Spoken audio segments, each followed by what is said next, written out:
morning, Africa. Thank you for joining us on African Free Press Television. My name is Bridget Okudili with the news updates.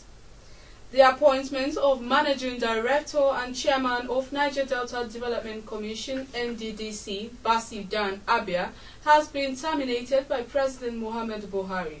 Former Rivers State Commissioner of Information Ibn Semitari, who served under the administration of former Governor of Rivers State, Rotimi Amechi, has been appointed as the acting head of the commission.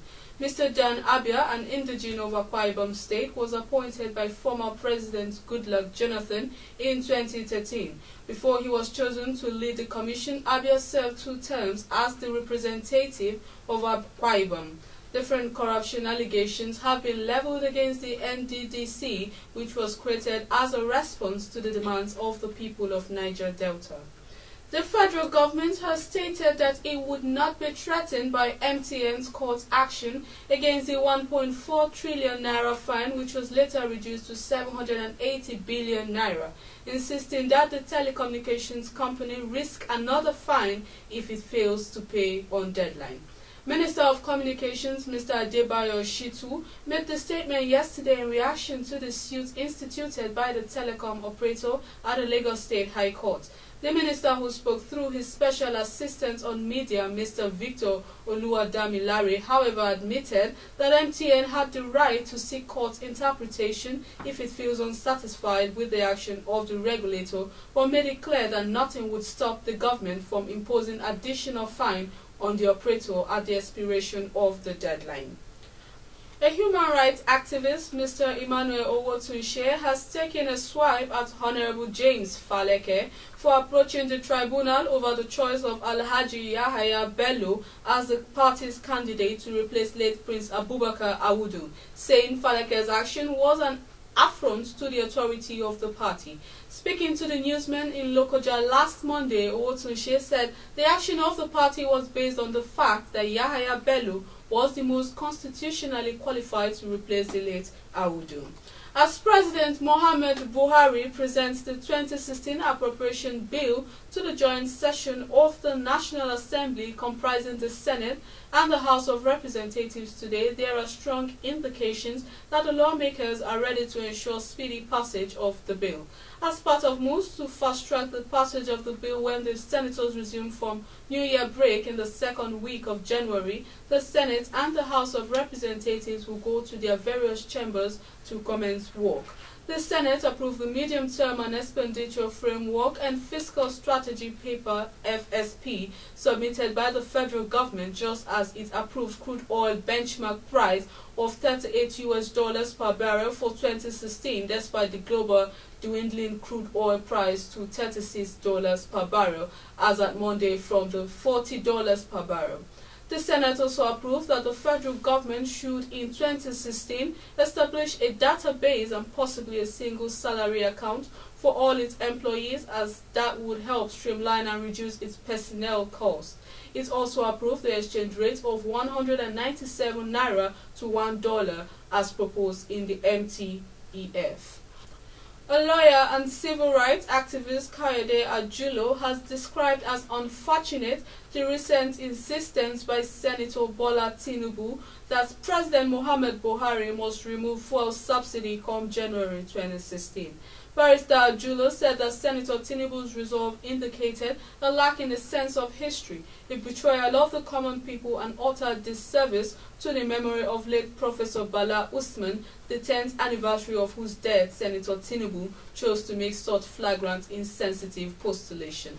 He also added that it was rather preposterous to make such anti-people proclamation of undying love for fuel subsidy on Bala Usman's anniversary. The spiritual leader of the Islamic Movement of Nigeria, a group propagating the Shiite ideology in Nigeria, Ibrahim El-Zakzaki, is currently in police custody, being guarded as he received treatment at an undisclosed medical facility, the Inspector General of Police, Solomon Arese, has said. A clash between members of the sect and the convoy of the Chief of Army Staff, Tokol Buratai, on December 12 and 13 in Zaria left a yet unknown number of sect members, including sect second-in-command Mohammed Turi, dead. The Chief of Army Staff earlier disclosed that the Shia leader and other suspects arrested during the clash were handed over to relevant authorities for prosecution. He, however, did not specifically disclose the relevant authority detaining Mr. El-Zakzaky and followers. Last Monday, the Inspector General of Police, Mr. Solomon Arese, revealed to members of the Special Committee of Nigerian Supreme Council for Islamic Affairs, who met him in his office yesterday, that Mr. El-Zakzaky was currently under police custody. The killings attracted local and global attention, with Iranian authorities reportedly summoning their ambassador for debriefing. The Christian Association of Nigeria and the Nigerian Supreme Council for Islamic Affairs also urged the Nigerian government to investigate the Zaria killings. And meanwhile, Nigerian Central Bank, CBN, has ordered commercial banks to stop customers from using their debit and credit cards abroad.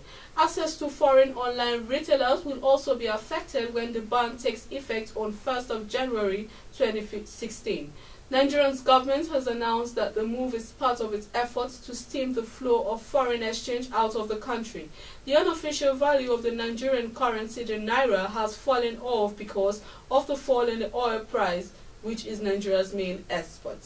Citizens of Rwanda have voted in favor of the revised constitution that allows President Paul Kagame to stand for another term of 7 years and 2 more terms after that. President Kagame has defended the referendum on constitutional amendments as a democratic choice started by Rwandans, noting that term limits cannot restrict the country's progress.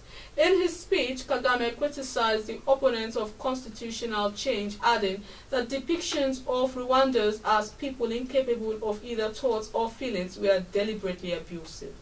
Enrique Marquez Jr., a friend and former neighbor of the couple who killed 14 people in San Bernardino, California earlier in December, has denied bail on charges of conspiring to provide material support to terrorism and other counts. Marquez, aged 24, bought the assault-style rifles used in the shootings at the Inland Resource Center on December 2, 2015. The shooters, Sid Rizwan Farouk and his wife Rashfin Malik, were killed in a confrontation with police a few hours later. U.S. Magistrate George David Bistro sided with prosecutors in Riverside, California, saying that Marquez could be a threat to the community, considering the charges that he conspired with Farouk to commit terrorist acts in 2011 and 2012. And for more stories, please log on to our website at www.africanfreepress.com. Like our Facebook page at African Free Press. Follow us on Twitter at African Free Press. Don't forget to join in our discussions at African Free Press Forum and subscribe to our YouTube channel at African Free Press. I remain Bridget Okudili. Do have a good day.